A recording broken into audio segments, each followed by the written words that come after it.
Mau masuk surga? Kata Nabi begini, ma min abdin qala la ilaha illallah thumma mata ala dhalik illa dakhala al-jannah.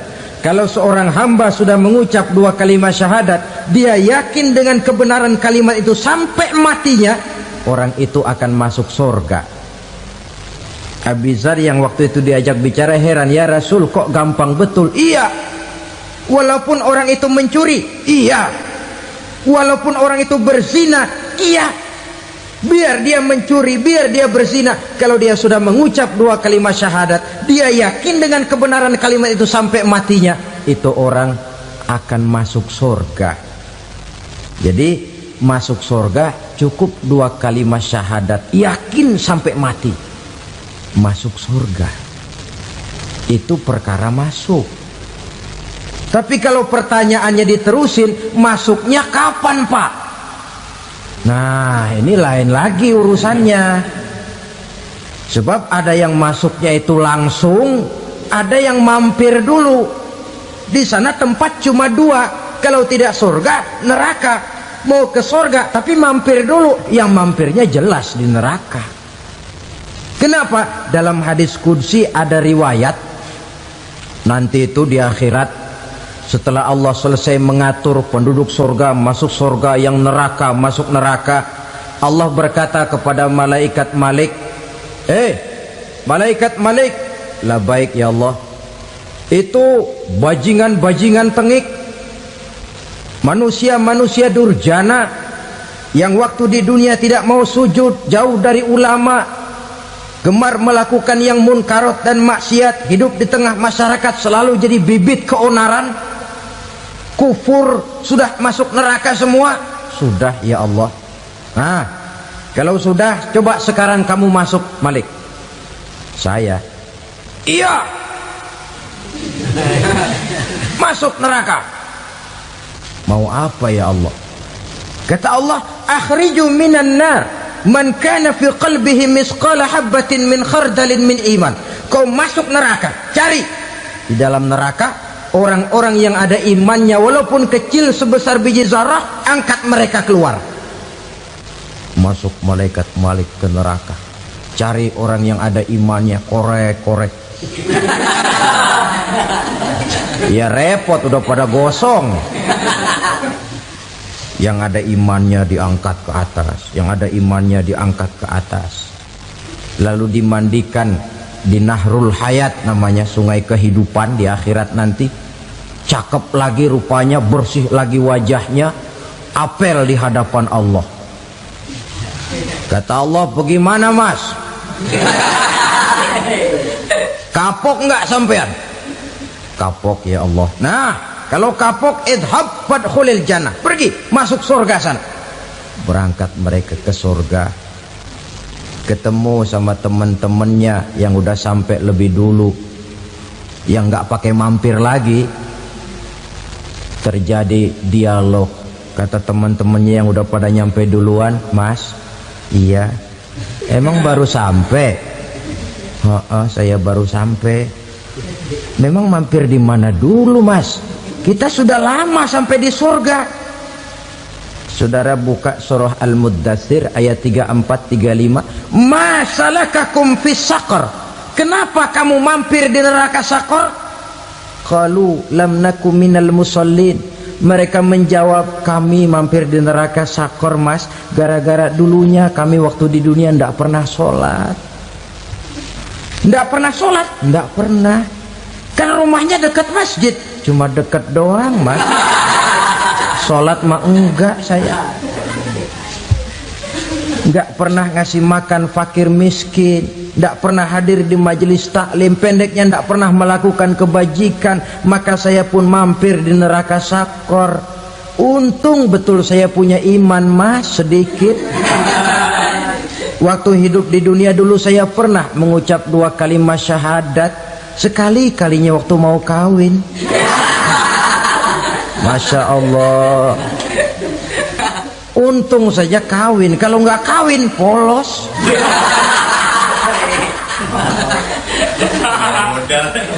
Itu juga pengulu sudah setengah mati ngajarin. Asyhadu alla, asyhaduan, asyhaduan.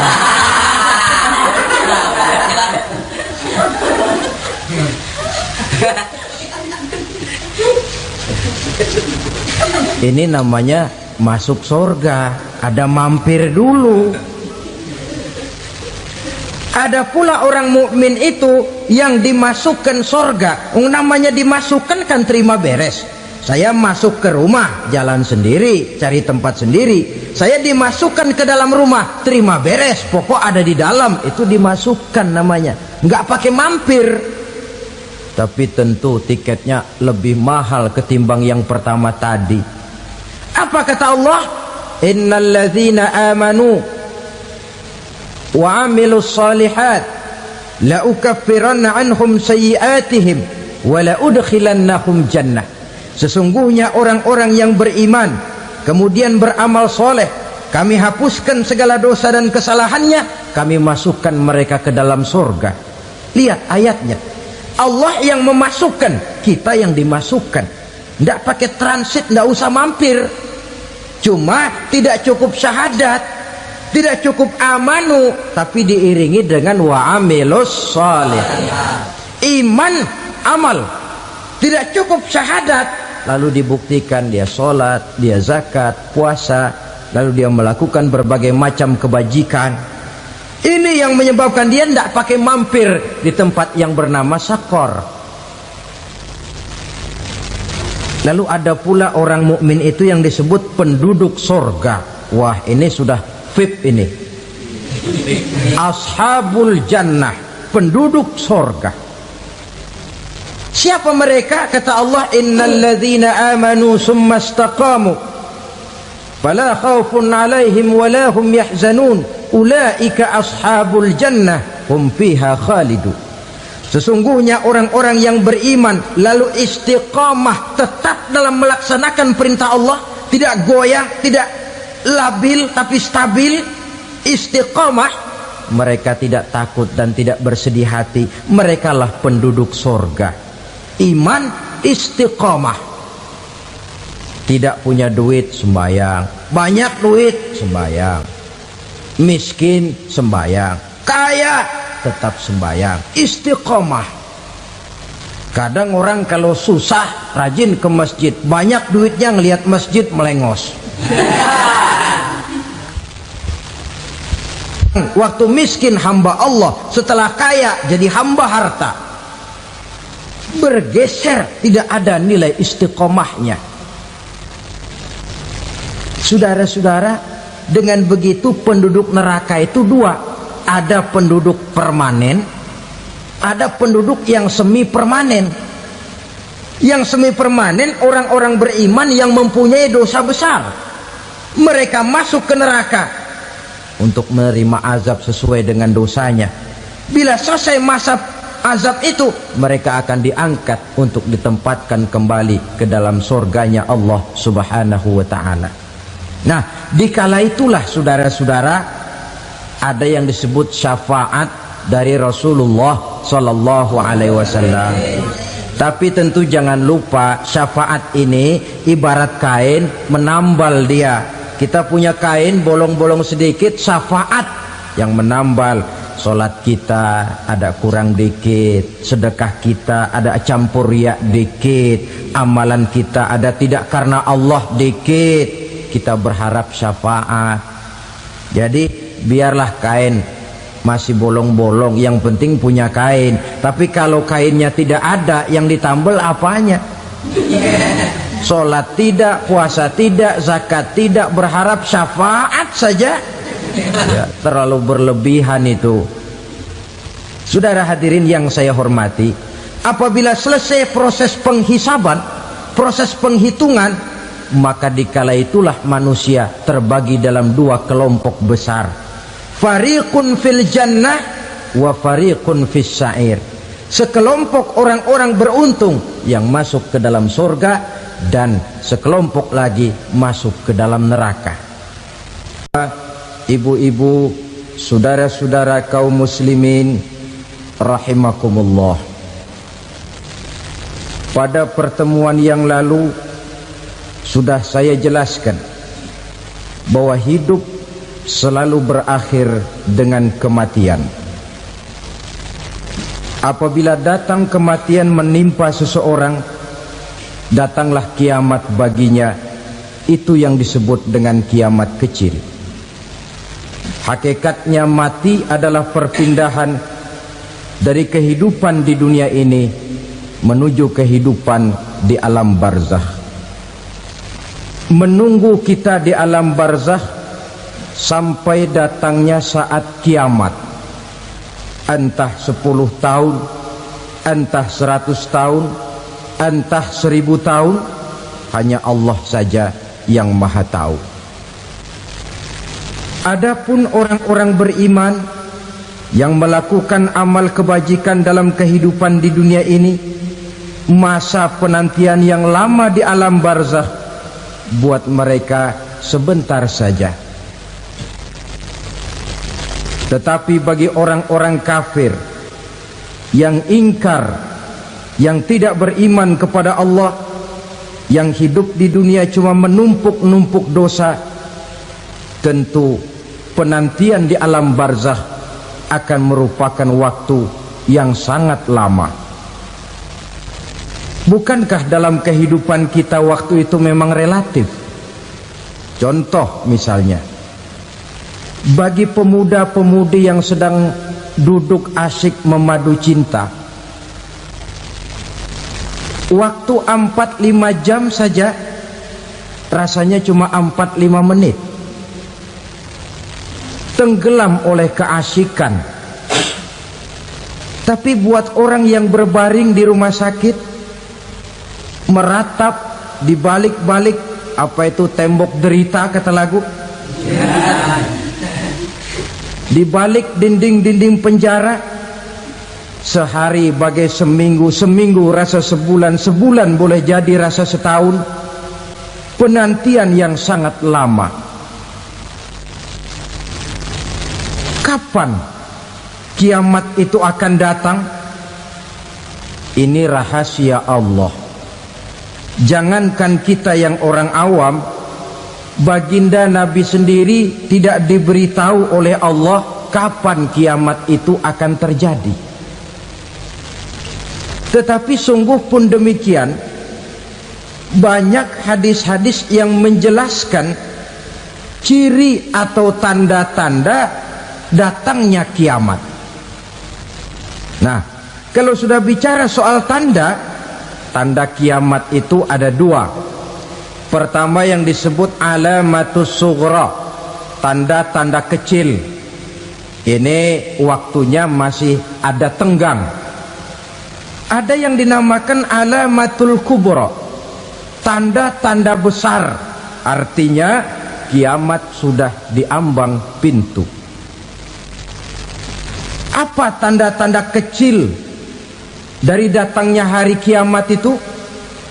Misalnya kata Nabi, apabila ilmu sudah diangkat oleh Allah, artinya apabila ulama sudah banyak wafat, minat orang belajar agama berkurang, lalu kebodohan nampak merajalela di mana-mana, zina dikerjakan secara terbuka, minuman-minuman keras jadi kebanggaan. Itu termasuk di antara tanda-tanda kecil terjadinya hari kiamat. Apalagi misalnya iza waladatil ammatu rabbataha, apabila budak sudah melahirkan tuan. Apa maksudnya? Ada yang mentafsirkan apabila anak sudah bisa membudaki orang tuanya. Orang tua yang melahirkan dia, yang membesarkan dia, demi setelah si anak besar jadi orang berpangkat, bertitel, berharta, berkedudukan, jadilah orang tua itu budaknya. Sehingga sering dibilang kalau orang tua kaya, anak jadi raja. Tapi kalau anak yang kaya, orang tua sering jadi budak. Apalagi munculnya fitnah yang bergelombang, timbul perang antara dua bangsa yang besar, waktu berjalan terasa sangat pendek sekali. Itu merupakan tanda di antara tanda-tanda kiamat. termasuk di dalamnya sulit membedakan mana laki mana perempuan. Kan kalau tanda-tanda kayak begini sekarang sudah banyak kita lihat kan. Ulama banyak wafat, penggantinya sulit. Zina dikerjakan berterang-terangan, minuman keras jadi kebanggaan, banyak anak membudaki orang tuanya, sulit membedakan mana laki mana perempuan. Kadang-kadang dari belakang kita lihat perempuan bener, begitu kita colek nengok jenggotan.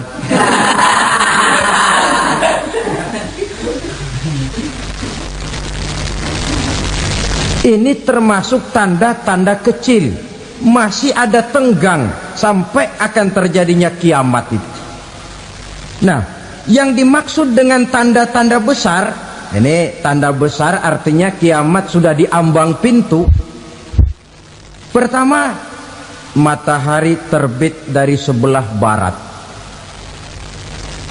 Apabila matahari sudah terbit dari arah sebelah barat, tertutuplah sudah pintu taubat. Bersabda Nabi kita, la taqumus sa'atu hatta tatlu'a syamsu min maghribiha. Tidak akan datang hari kiamat sampai matahari terbit dari arah sebelah barat. Wa iza tala'at, manakala matahari telah terbit dari arah sebelah barat, wara'ahan nasu, manusia banyak menyaksikan itu, amanu ajma'un, mereka pun lalu beriman. Yang tadinya kafir, yang tadinya ingkar, yang tadinya membangkang, setelah melihat matahari terbit dari sebelah barat, buru-buru beriman, berlomba-lomba mengucap 2 kalimat syahadat. Tapi apa yang terjadi? Kata Nabi, wadzalika hina la yanfa'u nafsan imanuha lam takun amanat min qabl. Hari itu adalah hari yang iman sudah tidak berguna lagi bagi seseorang apabila sebelumnya memang dia tidak pernah beriman. Au kasabat fi imaniha khaira, atau beriman tetapi tidak pernah melakukan kebajikan di dalam keimanannya itu. Hari yang sudah kasib, hari yang sudah terlambat, beriman tidak akan ada gunanya lagi. Ini pelajaran buat kita. Sebelum sang surya terbit dari sebelah barat, sebelum nafas sampai di tenggorokan, artinya pintu taubat masih terbuka. Kalau 2 hal itu sudah terwujud, nafas sudah sampai di kerongkongan atau matahari sudah terbit dari arah sebelah barat, tertutuplah sudah pintu taubat. Tak ada lagi gunanya pangkat, jabatan, harta, bahkan beriman pun dalam suasana macam itu. Too late, kata orang Kulon. Sudah terlambat. Matahari terbit dari arah sebelah barat. Itu tanda besar, artinya kiamat sudah di ambang pintu. Lalu apalagi tanda besar? Munculnya Dajjal. Dajjal artinya pendusta-pendusta yang menyesatkan manusia. Ada 2 macam Dajjal, saudara. Ada Dajjal kecil. Ini Dajjal kelas teri. Kalau ini sejak zaman Rasulullah sudah ada itu. Tiap zaman ada. Di zaman Rasulullah misalnya ada yang bernama Aswad al-Unsi dari Yaman. Ada yang namanya Musailamah al-Kazzab dari Yamamah. Ada yang namanya Ibnu Sayyad dari Madinah. Ini Dajjal-Dajjal di zaman Rasul. Musailamatul Kazzab memproklamirkan diri jadi nabi dia. Di zaman Rasul masih hidup. Ini Dajjal zaman Nabi. Di zaman sahabat muncul Dajjal-Dajjal. Di zaman kita sekarang ini Dajjal-Dajjal pun gentayangan. Dajjal-Dajjal kelas teri. Kerjanya mendustakan manusia, menyesatkan manusia, memalingkan manusia dari jalan yang benar dan diridhoi oleh Allah Subhanahu wa ta'ala. Adapun yang merupakan tanda besar dari datangnya kiamat, dajjal-dajjal kelas kakap, pembohong-pembohong besar yang menyesatkan masyarakat manusia berpaling dari jalan Allah mengikuti jalan mereka. Apa sih ciri dajjal itu? Kata Nabi dalam hadis Bukhari Muslim, inna dajjala, sesungguhnya yang namanya dajjal itu yakhruju, satu saat akan muncul mendekati hari kiamat, wa inna ma'ahu ma'an, si dajjal ini membawa air, wa naran, dan juga membawa api. Dua simbol, di tangan yang satu dia bawa air, di tangan yang satu dia bawa api. Wa ammal ladzi yarahu an-nasu ma'an fanarun, adapun yang orang banyak lihat air, hakikatnya adalah api. Yang dilihat api, hakikatnya adalah air. Oleh sebab itu, kalau api yang ditawarkan, ambillah air. Kalau air yang ditawarkan, pilihlah api. Maksudnya apa ini? Ini bahasa simbol, saudara-saudara. Dajjal bicaranya seolah-olah untuk kepentingan manusia, menawarkan surga. Surga yang dia tawarkan hakikatnya neraka. Hai manusia, kalau kau mau bahagia, jangan dekat-dekat dengan agama. Sholat itu tidak efektif dan efisien, tidak produktif dari segi ekonomi itu. Menghadiri majelis taklim cuma buang-buang waktu. Tahajud, tasbih, tahlil, baca Quran, apa itu? Pekerjaan mubazir saja. Hidup ini cuma sekali, masa yang cuma sekali, manfaatkan dengan sebaik-baiknya. Mumpung, dibawanya sifat mumpung, tetapi dalam pengertian yang sangat negatif. Bicaranya seolah-olah untuk kepentingan manusia, tetapi sebenarnya menjerumuskan manusia. Menawarkan air, tapi sebenarnya api. Menawarkan api, tapi hakikatnya air. Buat apa kamu sholat? Buat apa kamu bayar zakat? Buat apa kamu puasa? Surga yang dicanangkan dajjal, hakikatnya neraka. Neraka yang digambarkan dajjal pada dasarnya adalah surga. Jadi memutarbalikan fakta itu kerjaan dajjal. Yang hak jadi batil, yang batil dibilang hak, yang benar jadi salah, yang salah malah jadi benar. Tuntunan disuruh jadi tontonan, tontonan malah menjadi tuntunan. Itu pekerjaan dajjal profesinya. Zamannya Nabi Adam, dajjalnya kan iblis. Betul? Betul. Apa sih gang kerayuan iblis itu? Allah setelah menciptakan Nabi Adam kan bilang, Adam, kau dan istrimu Hawa tinggal di surga ini. Seluruh fasilitas yang ada di surga persilahkan kau nikmati. Satu yang tidak boleh, jangan coba-coba dekati pohon khuldi. Dekat saja jangan, apalagi sampai memetiknya. Datang dajjal yang namanya iblis ini. Adam, kamu tahu nggak kenapa tidak boleh makan buah khuldi? Ya nggak tahu, pokoknya saya dilarang. Bodoh kamu Dam. Khuldun artinya kekal. Kalau kamu makan itu buah, kau akan kekal di surga buat selamanya. Allah tidak kepengen, maka dilarang kamu makan buah khuldi. Kalau kau ingin kekal di surga Adam, makan saja. Saya bicara begini ini untuk kepentingan kamu Adam. Ini kan ciri-ciri dajjal. Bicaranya sih seolah-olah untuk kepentingan Nabi Adam, hakikat sebenarnya menjerumuskan Nabi Adam supaya ingkar dan melanggar larangan dari Allah Subhanahu wa ta'ala. Jadi setelah muncul dajjal, timbul kekacauan-kekacauan di masyarakat.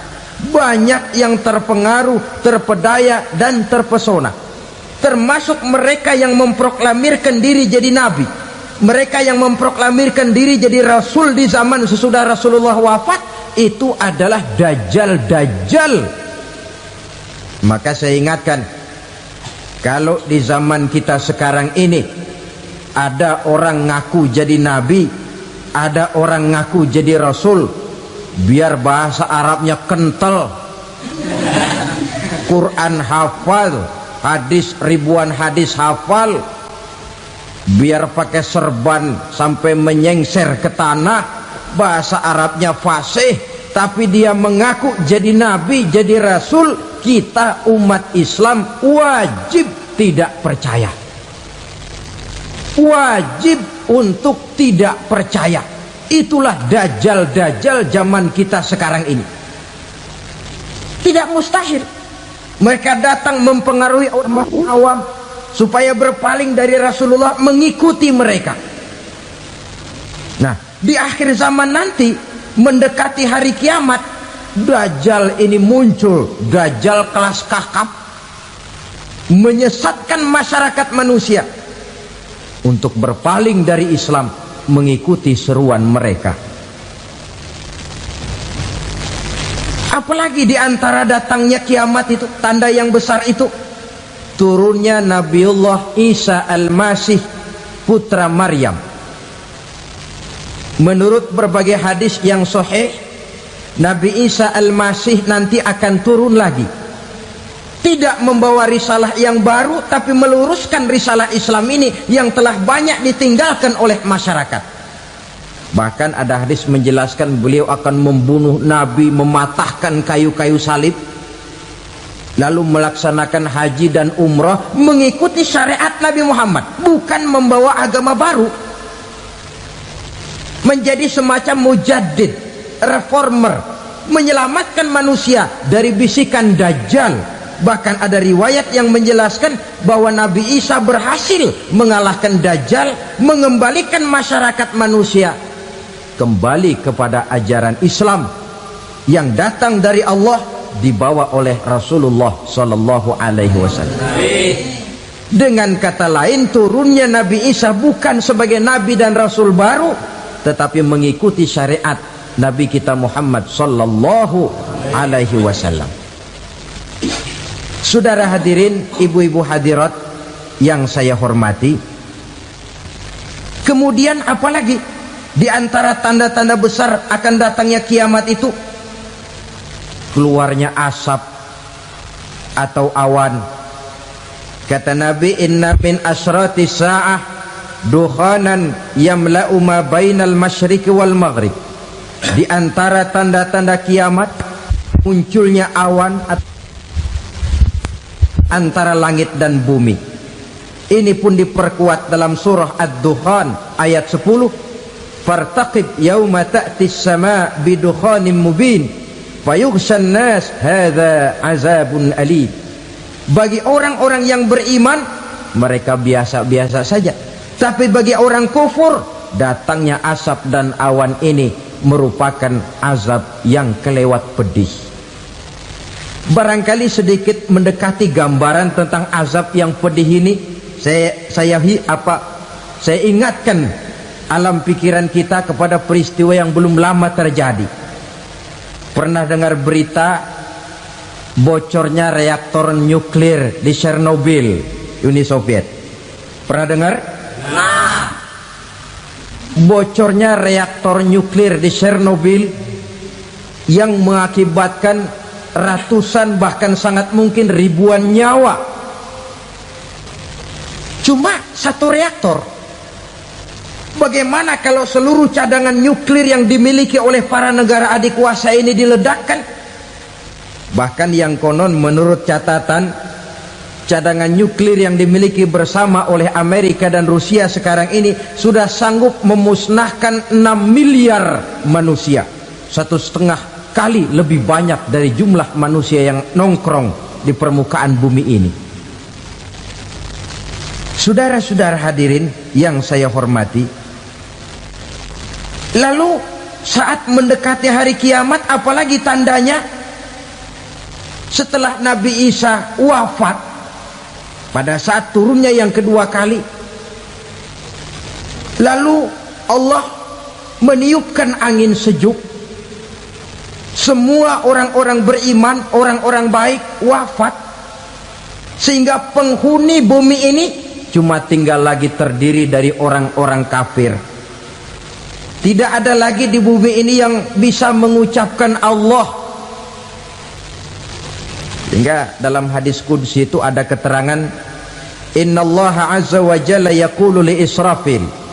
Allah pernah pesan kepada malaikat Israfil. Kata Allah, Israfil, idza sami'ta qailan yaqul Allah Allah fa akhirin nafakh 40 sanatan ikraman liqailiha. Hai Israfil, apabila kau dengar di permukaan bumi masih banyak orang yang mengucapkan Allah Allah, maka tunda sangkakala kiamat itu 40 tahun. Untuk apa? Ikraman liqailiha, menghormati orang yang mengucapkan Allah Allah itu. Wah, jadi karena sekarang masih banyak yang mengucapkan Allah, besar hatilah kita, masih jauh kiamat itu. Tapi jangan lupa, kiamat pribadi, kiamat kecil itu yang gak kita sangka-sangka. Ajal datang mencabut nyawa, itu kiamat pribadi, dan itu yang pasti kita hadapi, dan itu yang membuat kita tidak boleh bersikap main-main di dalam kehidupan sekarang ini. Saudara hadirin yang saya hormati, tidak ada lagi orang-orang muslim. Seluruh penduduk dunia ini kafir. Lalu terciptalah struktur sosial yang berlandaskan prinsip hidup semau gue. Bakal terjadilah prinsip di mana yang kaya menyantap yang miskin, yang kuat menindas yang lemah. Hidup sudah bagaikan di rimba belantara, berlaku hukum rimba. Siapa yang kuat dia yang menang, siapa yang lemah menjadi mangsa. Timbul kekacauan, maksiat merajalela, munkarat menjadi-jadi, sehingga isi bumi ini penuh dengan segala macam perbuatan dosa. Tidak ada perlunya lagi alam diperpanjang temponya. Datang saat yang sudah dijanjikan oleh Allah Azza wa Jalla, maka terjadilah yang disebut kiamat kubra, kiamat besar, kiamat ancur-ancuran. Bagaimana kejadian ini dimulai? Dalam surah Az-Zumar ayat 68, Allah Subhanahu wa taala berfirman, wa nufikha fis suri fasa'iqa man fis samawati wa man fil ardi illa man sya'allahu. Maka manakala ditiuplah sangkakala, terkejutlah seluruh yang ada di langit dan seluruh yang ada di bumi. Bila saat kiamat datang, Allah perintah malaikat Israfil, Israfil, tiup sangkakalamu. Ditiuplah sangkakala oleh malaikat Israfil. Yang akibat daripada tiupan itu, seluruh yang ada di langit, seluruh yang ada di permukaan bumi terkejut. Yang ada di langit siapa? Malaikat kan. Bayangin aja kalau malaikat kaget, apalagi kita. Terkejut seluruh makhluk yang ada di bumi, yang ada di langit mendengar suara sangkakala itu.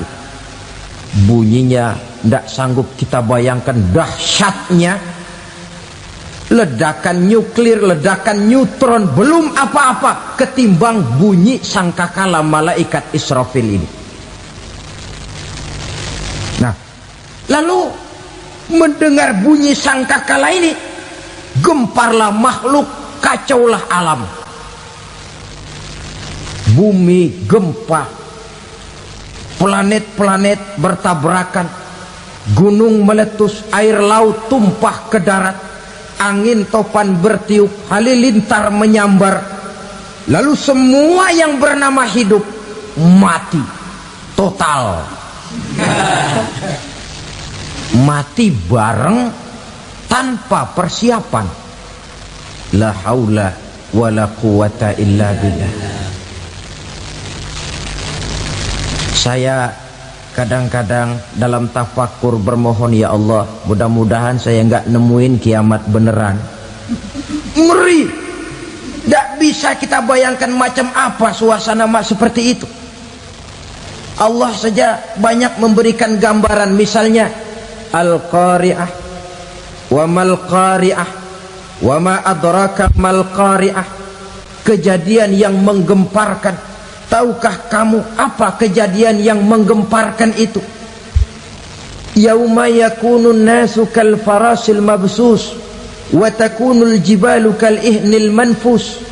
Pada saat itu manusia berterbangan bagai kupu-kupu, gunung berterbangan seperti kapas ditiup angin. Gunung saja macam kapas, konon lagi manusia. Kematian total, mulai semut sampai gajah mati, jin mati, iblis mati, malaikat mati. Oh, malaikat saja mati. Saudara hadirin yang saya hormati, kematian total yang tanpa persiapan. Orang bilang, Pak, kalau mati bareng begitu yang repot malaikat maut dong ya. Cabut sana, cabut sini. Itu kalau menurut logika kita, mestinya begitu menurut logika. Tapi logika juga yang nggak perlu serepot itu. Sebab untuk mematikan listrik di wilayah DKI, di wilayah Jakarta, nggak perlu tiap rumah didatengin matiin ya lama. Cukup dari kantor pusatnya saja PLN, tekan satu tombol, gelaplah seluruh Jakarta. Saudara hadirin yang saya hormati, kematian total. Lalu setelah kematian total, planet-planet juga mati, dalam arti tidak bergerak dan beredar. Angin mati, dalam arti tidak bertiup. Air mati, dalam arti tidak ada riak gelombang. Pokoknya semua mati. Kullu nafsin za'iqatul maut, semua yang bernafas mati. Dalam ayat lain, kullu man 'alaiha fan, semua yang ada di permukaan bumi fana. Yang kekal cuma Allah Subhanahu wa ta'ala. Yang paling belakang mati malaikat maut dan malaikat Israfil. Tapi mati juga sesuai dengan janji Allah.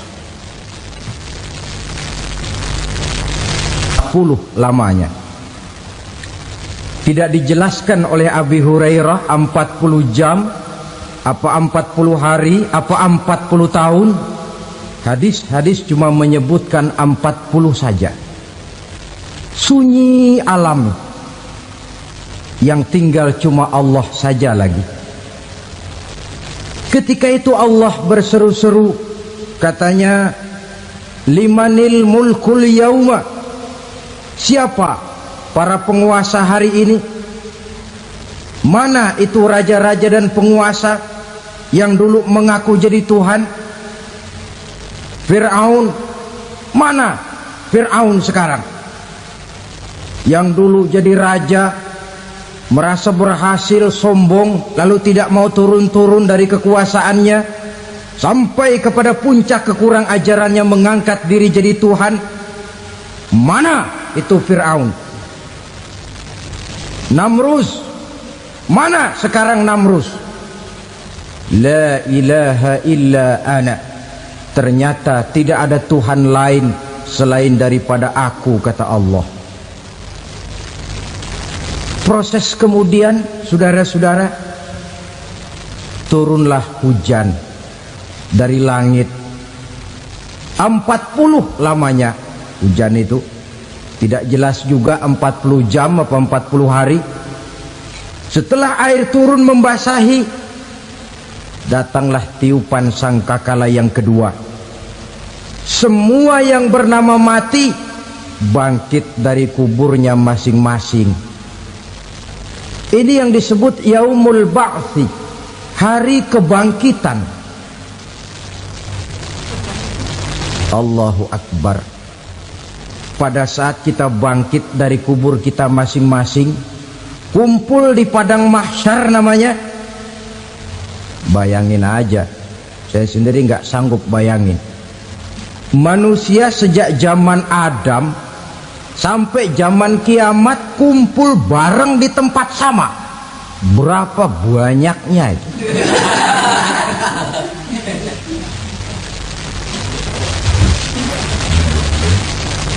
Dan yang luar biasa menurut satu riwayat, pada saat bangkit itu, Masya Allah, roman muka kita berubah, disesuaikan dengan amalan kita waktu di dunia ini.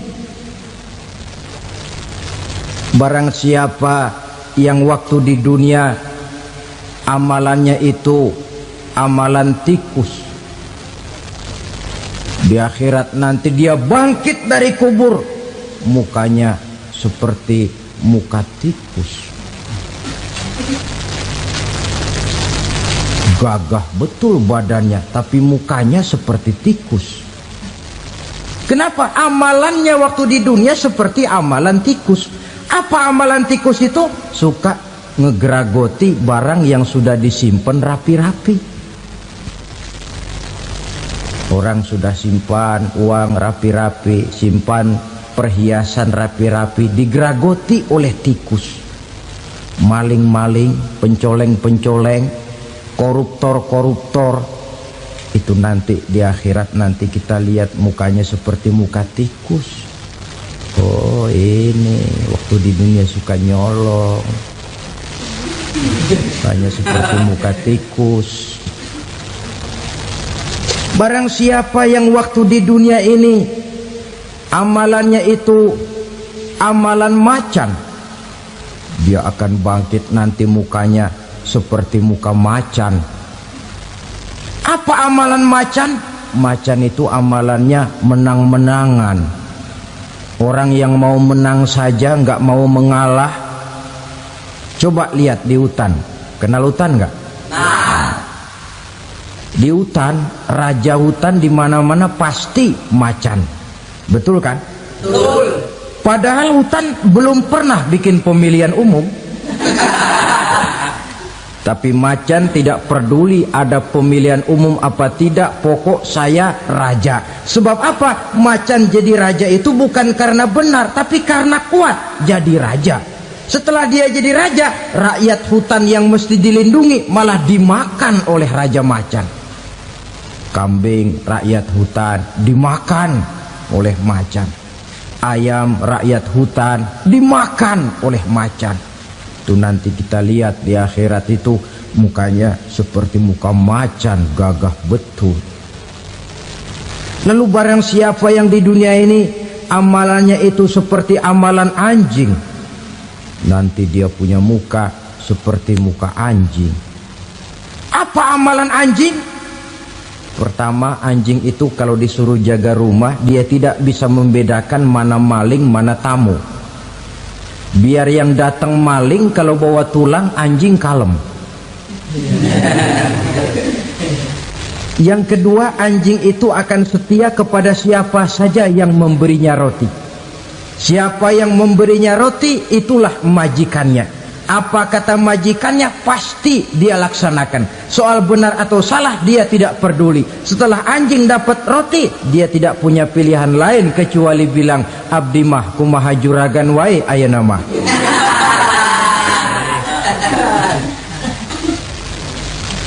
Saudara hadirin yang saya hormati,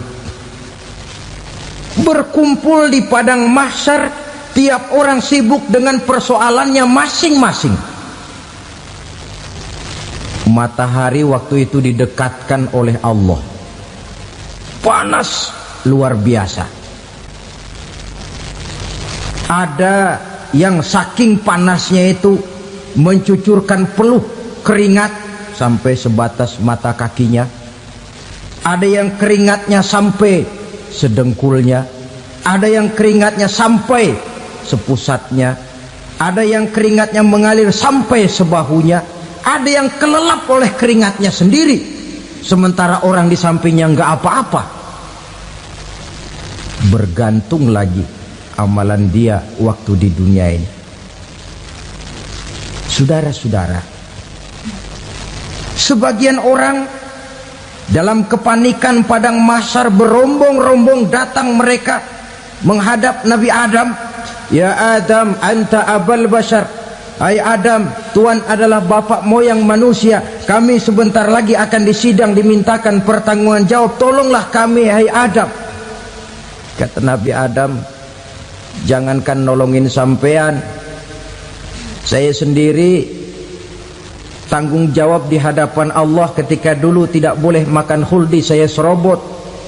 Sudahlah, urus diri masing-masing saja, nafsi. Begitu kata Nabi Nuh, begitu kata Nabi Ibrahim. Tiap orang bertanggung jawab sendiri-sendiri. Ketika itulah saudara-saudara, nikmatnya menjadi umat Nabi besar Muhammad sallallahu alaihi wasallam. Sebab apa? Walaupun menurut abjad kita ini umat paling belakang, paling belakang kita ini toh, karena Nabi Muhammad adalah Nabi akhir, tapi akan dihisap lebih dulu, lewat di atas sirat lebih dulu, masuk surga lebih dahulu ketimbang umat-umat belakangan. Ketika Rasul mendekati ajal, beliau tanyakan itu kepada malaikat Jibril. Malaikat Jibril berkata, Muhammad jangan khawatir, Allah sudah berjanji, inni haramtul jannata ala sairil anbiya hatta tadkhulaha anta wa haramtuha ala sairil umami hatta tadkhulaha ummatuka. Surga aku haramkan buat seluruh nabi kecuali kalau engkau Muhammad sudah masuk ke dalamnya, dan surga aku haramkan buat seluruh umat kecuali kalau umatmu Muhammad sudah masuk ke dalamnya.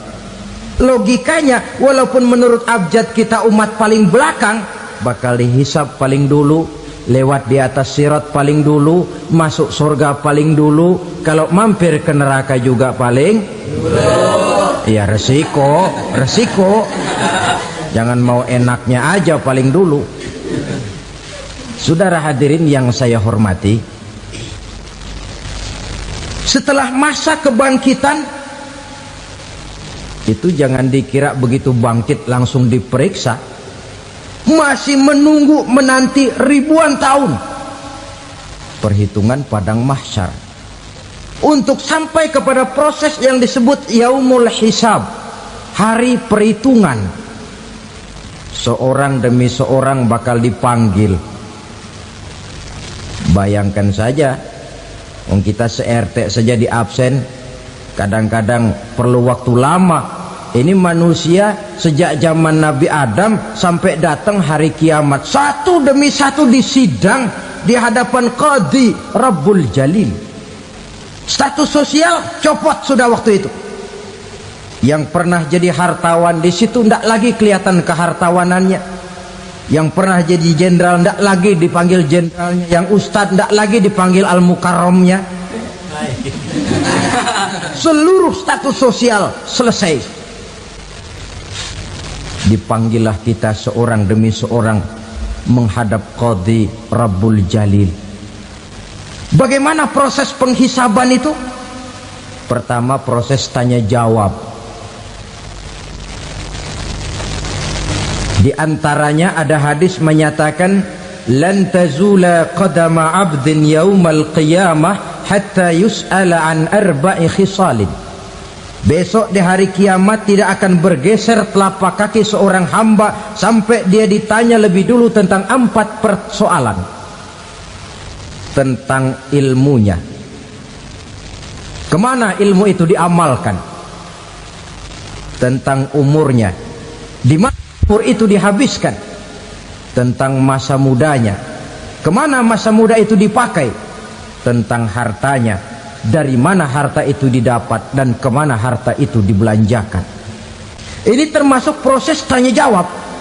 Jadi kalau istilah pengadilan dunia, nama Fulan bin Fulan. Kamu waktu di dunia diberikan umur panjang untuk apa? Pernah mengalami masa muda, kemana kau habiskan masa remajamu? Kau diamanahkan ilmu, dengan apa ilmumu kau amalkan? Kau diberikan harta, dari mana harta kau dapat, kemana kau belanjakan? Tak seorang pun yang bisa mungkir. Sebab apa? Dikala itu yang menjadi saksi bukan orang. Yang menjadi saksi adalah seluruh anggota badan kita. tangan bicara, kaki jadi saksi terhadap seluruh amalan yang pernah kita kerjakan pada saat kehidupan di alam dunia ini. Selesai proses tanya jawab, lalu diperlihatkan buku catatan kita waktu hidup di dunia ini.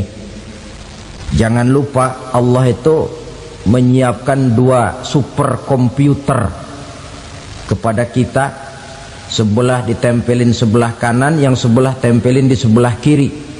Komputer itu namanya Raqib dan Atid, 2 malaikat yang apabila baik kita lakukan, refleks saja akan menulis kebajikan kita. Jahat kita kerjakan, akan tertulis. Catatan itu nanti diperlihatkan kepada kita. Waduh, alangkah malunya pada saat diperlihatkan catatan kita, buku rapot kita merah melulu. Barangkali diperiksa sambil diomelin, brengsek lo. Buku merah melulu begini, bagaimana waktu hidup di dunia? Tidak cukup diperlihatkan buku catatan kehidupan, rekaman kehidupan. Rekaman kehidupan kita secara utuh sejak terlahir sampai ajal datang merenggut nyawa. Barangkali mirip dengan video sekarang ini, di mana terekam dengan baik seluruh kegiatan kita, sejak yang sekecil-kecilnya sampai kepada yang sebesar-besarnya. Untuk kemudian kita pun menerima balasan. In khairan fa khairun wa in syarran fa syarrun. Kalau baik ya baik balasannya, kalau jahat ya jahat juga balasannya. Catatan-catatan kita diberikan. Kalau banyak kebajikannya diberikan di tangan kanan dengan cara yang halus. Kalau banyak kejahatannya diberikan dari sebelah kiri atau dilempar dari belakang. Itulah sebabnya sejak di dunia ini kita sudah mohon kepada Allah. Ketika berwudu membasuh tangan kanan, apa kita bilang? Allahumma a'tini kitabi biyamini wa hasibni hisaban yasira. Ya Allah, berikan saya kitab di tangan kanan, dan kalau saya memang perlu dihisap, hisaplah saya yang seringan-ringannya. Tangan kiri berlindung kita kepada Allah, jangan sampai diberikan kitab di tangan kiri atau dari arah sebelah belakang. Wa a'udzubika an tu'tiya kitabi bishimali aw min wara'i zuhri, dari arah sebelah belakang. Na'udzubillah min dzalik. Setelah selesai lewat proses penghisaban, lewat mizan, timbangan, maka yang sudah selesai dihisab itu bergeraklah menuju sirat, jembatan yang terbentang menuju surga melalui neraka. Saudara-saudara, panjangnya perjalanan sirat itu memakan waktu ratusan tahun. Tetapi orang yang lewat di atas sirat pun macam-macam, bergantung amalannya ketika di dunia ini. Ada yang lewat di atas sirat itu kalbarkil khatib, seperti kilat yang menyambar, lep, sudah sampai dia di surga. Cepat bukan main. Ada yang lewat di atas sirat itu seperti orang lari-lari. Ada yang lewat di atas sirat itu seperti orang jalan biasa. Ada yang sambil merangkak, ada yang sambil ngesor, ada yang sambil gelayutan, ada yang selamat sampai ke ujung ke surga, ada yang tergelincir jatuh masuk ke dalam neraka, bergantung amalannya dalam kehidupan di dunia sekarang ini. Tiap kita akan melewati yang namanya sirat ini. Saudara-saudara kaum muslimin yang saya hormati, dengan demikian mereka yang selamat melalui sirat sampai ke terminal akhir surga, mereka yang ketika dihisab ternyata banyak kejahatannya daripada kebaikannya, mereka singgah di dalam neraka. Nah, adapun orang-orang yang beriman menurut ayat Quran dan hadis Nabi itu nanti ada bermacam-macam. Ada orang beriman itu yang dimasukkan surga. Ada orang beriman itu yang dimasukkan ke dalam surga. Ada orang beriman itu yang disebut penduduk surga. Kenapa lain-lain, Pak? Karena waktu di dunia amalannya juga lain-lain. Ada orang beriman yang masuk surga. Ini paling murah tiketnya. Mau masuk surga? Kata Nabi begini, ma min abdin qala la ilaha illallah thumma mata ala dhalik illa dakhalal jannah. Kalau seorang hamba sudah mengucap dua kalimat syahadat, dia yakin dengan kebenaran kalimat itu sampai matinya, orang itu akan masuk surga. Abi Dzar yang waktu itu diajak bicara heran, ya Rasul kok gampang betul? Iya, walaupun orang itu mencuri, iya, walaupun orang itu berzina, iya, biar dia mencuri, biar dia berzina, kalau dia sudah mengucap dua kalimat syahadat, dia yakin dengan kebenaran kalimat itu sampai matinya, itu orang akan masuk surga. Jadi masuk surga cukup dua kalimat syahadat, yakin sampai mati, masuk surga. Itu perkara masuk. Tapi kalau pertanyaannya diterusin, masuknya kapan, Pak? Nah, ini lain lagi urusannya. Sebab ada yang masuknya itu langsung, ada yang mampir dulu. Di sana tempat cuma dua, kalau tidak surga, neraka. Mau ke surga tapi mampir dulu, yang mampirnya jelas di neraka. Kenapa? Dalam hadis qudsi ada riwayat, nanti itu di akhirat, setelah Allah selesai mengatur penduduk surga masuk surga, yang neraka masuk neraka, Allah berkata kepada malaikat Malik, malaikat Malik, labaik ya Allah, itu bajingan-bajingan tengik, manusia-manusia durjana yang waktu di dunia tidak mau sujud, jauh dari ulama, gemar melakukan yang munkarat dan maksiat, hidup di tengah masyarakat selalu jadi bibit keonaran, kufur, sudah masuk neraka semua. Sudah ya Allah. Nah, kalau sudah, coba sekarang kamu masuk, Malik. Saya, iya, masuk neraka. Mau apa ya Allah? Kata Allah, akhriju minan nar man kana fi qalbihi misqala habatin min khardalin min iman. Kau masuk neraka, cari di dalam neraka orang-orang yang ada imannya walaupun kecil sebesar biji zarah, angkat mereka keluar.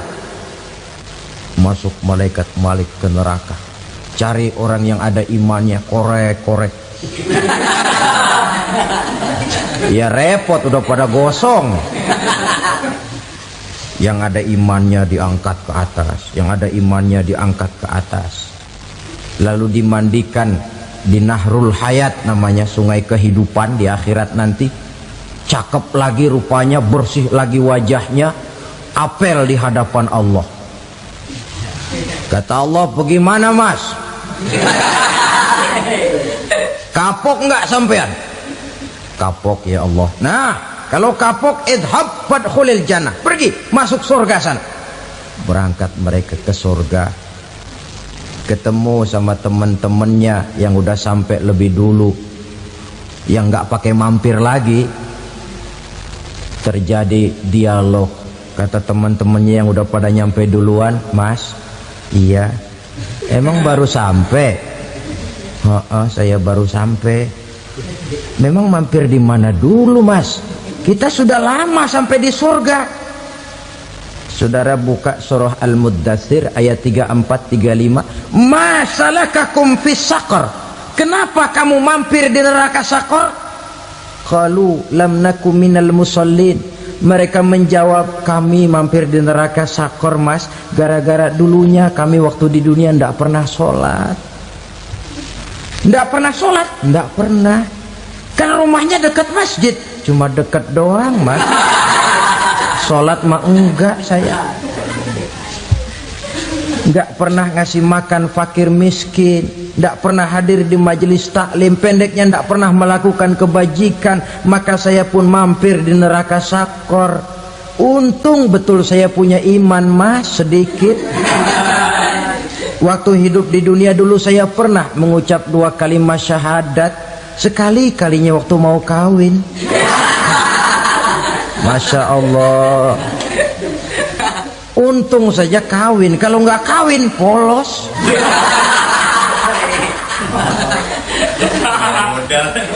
Itu juga pengulu sudah setengah mati ngajarin. Asyhadu alla, asyaduaan, asyaduaan.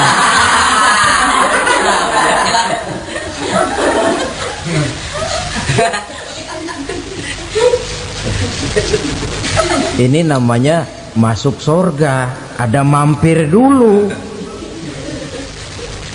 Ada pula orang mukmin itu yang dimasukkan surga. Namanya dimasukkan kan terima beres.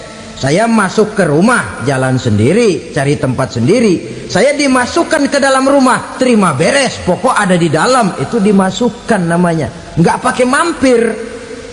Tapi tentu tiketnya lebih mahal ketimbang yang pertama tadi. Apa kata Allah? Innal ladzina amanu wa amilus salihat la ukaffiranna anhum sayyi'atihim wa la udkhilannahum jannah. Sesungguhnya orang-orang yang beriman kemudian beramal soleh, kami hapuskan segala dosa dan kesalahannya, kami masukkan mereka ke dalam surga. Lihat ayatnya, Allah yang memasukkan, kita yang dimasukkan. Tidak pakai transit, tidak usah mampir. Cuma tidak cukup syahadat, tidak cukup amanu, tapi diiringi dengan wa'amilus salih. Iman, amal. Tidak cukup syahadat, lalu dibuktikan dia sholat, dia zakat, puasa, lalu dia melakukan berbagai macam kebajikan. Ini yang menyebabkan dia tidak pakai mampir di tempat yang bernama sakor. Lalu ada pula orang mukmin itu yang disebut penduduk sorga. Wah, ini sudah VIP ini. Ashabul jannah, penduduk sorga. Siapa mereka? Kata Allah, innal ladzina amanu summa istaqamu fala khaufun alaihim wala hum yahzanun ulaika ashabul jannah hum fiha khalidun. Sesungguhnya orang-orang yang beriman lalu istiqamah, tetap dalam melaksanakan perintah Allah, tidak goyah, tidak labil tapi stabil, istiqamah, mereka tidak takut dan tidak bersedih hati, merekalah penduduk surga. Iman, istiqamah. Tidak punya duit, sembayang. Banyak duit, sembayang. Miskin, sembayang. Kaya, tetap sembayang. Istiqamah.